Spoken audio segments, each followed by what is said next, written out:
বছরের অন্যতম ১০টা দিন আমরা মিস করে ফেলছি না তো? আমরা ভুলে যাচ্ছি না তো? আসসালামু আলাইকুম। আসলে জিলহজ মাসের ১০টা দিনের গুরুত্ব অনেক বেশি। আমরা যেন এই ১০টা দিন মিস করে না ফেলি, আসলে সেই নিয়ে আজকে কথা বলব। আসলে আল্লাহ কিন্তু কোরআনে কারিমে এই ১০ দিনের শপথ করেছেন। আপনি একটু ভাবেন, আমরা যদি ভাবি ২ টা মিনিট আমরা যদি মনটা দিয়ে ভাবি যে আল্লাহ কেন এই ১০ দিনের শপথ করেছেন? আল্লাহ এই ১০টা দিন শপথ করার কারণ কি? আমাদের জন্য আল্লাহ একমাত্র শপথ করেছেন আমাদের বোঝানোর জন্য, এই গুরুত্বটা বোঝানোর জন্য যে এই ১০টা দিন কত বড় গুরুত্বপূর্ণ ১০টা দিন যে আল্লাহ শপথ করেছেন। আল্লাহর কি দরকার শপথ করার? আল্লাহ আমাদের শুধু আমাদেরকে বোঝানোর জন্য শপথ করেছেন। অবশ্যই আমরা যেন এই ১০টা দিন মিস না করি। আল্লাহ যেহেতু আমাদের এটা বুঝিয়ে দিয়েছেন।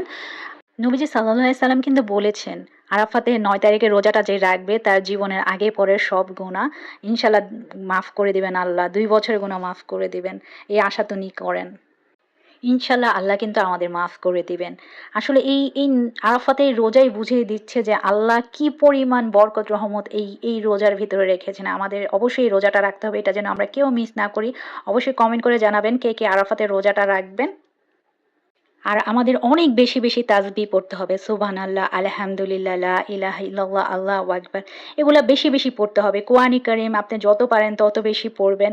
নফল ইবাদতগুলা এই সময় করলে কিন্তু আল্লাহ ডাবল ডাবল নেকি দান করেন।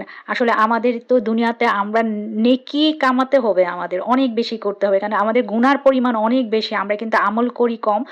আমরা যারা সুস্থ আছি অবশ্যই আমরা যেন ৯ টা রোজা রাখার চেষ্টা করি। এখানে কিন্তু অনেক বেশি সওয়াব এখানে। এই দিনগুলা যেন আমরা মিস না করে অনেক বেশি ইবাদত করি আল্লাহর। আমাদের কিন্তু বেশি বেশি মানে নফল নামাজ পড়তে হবে। আপনি যদি পারেন সারারাত মানে পড়ার চেষ্টা মানে কম বেশি পড়ার চেষ্টা করবেন, তখন তাসবিহ পড়ার চেষ্টা করবেন, কোরআনে কারিম পড়ার চেষ্টা করবেন। আর আপনি যদি একেবারেই না পারেন ৪ রাকাত নামাজ পড়ে মানে নফল নামাজ পড়ে অন্ততপক্ষে রাতে ঘুমাবেন। ফজরের নামাজটা কখনোই মিস করবেন না এই সময়। আরেকটা হচ্ছে যে তাহাজ্জুদের নামাজটা যদি পড়তে পারেন অবশ্যই পড়বেন। এই সময় আল্লাহ কিন্তু অনেক বেশি খুশি থাকে, অনেক বেশি সন্তুষ্ট হবে যদি আপনি ইবাদত করতে পারেন ইনশাআল্লাহ। উঠতে বসতে চলতে ফিরতে তাসবিহ পড়তে থাকবেন। এই সময় কিন্তু আল্লাহ অনেক বেশি খুশি থাকেন, যে কারণে আমাদের কিন্তু দুনিয়া আখিরাত সবকিছু কল্যাণ করে ইনশাআল্লাহ আল্লাহ করে দেবেন। অবশ্যই বেশি বেশি পড়বেন রাব্বানা আতিনা ফিদ দুনিয়া হাসানাতা ওয়া ফিল আখিরাতি হাসানাতা ওয়া কিনা আযাবান্নার। আল্লাহ আপনি আমার জীবনে মানে আমার দুনিয়া আখিরাতে কল্যাণ করে বানিয়ে দেন, জাহান্নামের আগুন থেকে আমাকে রক্ষা করুন। এই দোয়াটা আমাদের বেশি বেশি পড়তে হবে।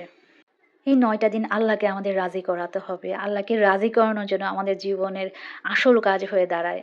আসল কাজ করতে হবে, আল্লাহকে রাজি করাতে হবে, আমাদের কবরটাকে সুন্দর করতে হবে, আখিরাতটাকে সুন্দর করতে হবে। ইনশাআল্লাহ আল্লাহ আমাদের ইবাদতগুলো যেন কবুল করেন, আমাদের দুনিয়া আখিরাতের কল্যাণ করে বানিয়ে দেন।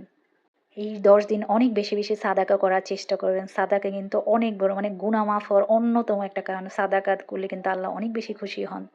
মানুষের সাথে ভালো ব্যবহার করা, বেশি বেশি নেক আমল করা যেন আমাদের বেশি বেশি আমরা করতে পারি, সেই তৌফিক আল্লাহ যেন আমাদের দান করেন। তো যারা কুরবানি দিবেন অবশ্যই চুল, নখ, অবাঞ্ছিত লোমগুলো আগে থেকেই ১০ দিনের আগেই কেটে ফেলতে হবে। ১০ দিনের পরে আপনি কাটতে পারবেন, এর আগে কাটা যাবে না। ৯ তারিখ ফজর থেকে আপনার আসর মানে ১৩ তারিখ আসর পর্যন্ত তাকবীর দিতে হবে। আল্লাহু আকবার, আল্লাহু আকবার, লা ইলাহা ইল্লাল্লাহু, আল্লাহু আকবার, আল্লাহু আকবার, ওয়া লিল্লাহিল হামদ। প্রতি ফরজ নামাজের পরে এই তাকবীরটা দিতে হবে। সবাই অনেক বেশি ভালো থাকবেন। আল্লাহ হাফেজ। আল্লাহ সবাইকে অনেক বেশি ভালো রাখুক।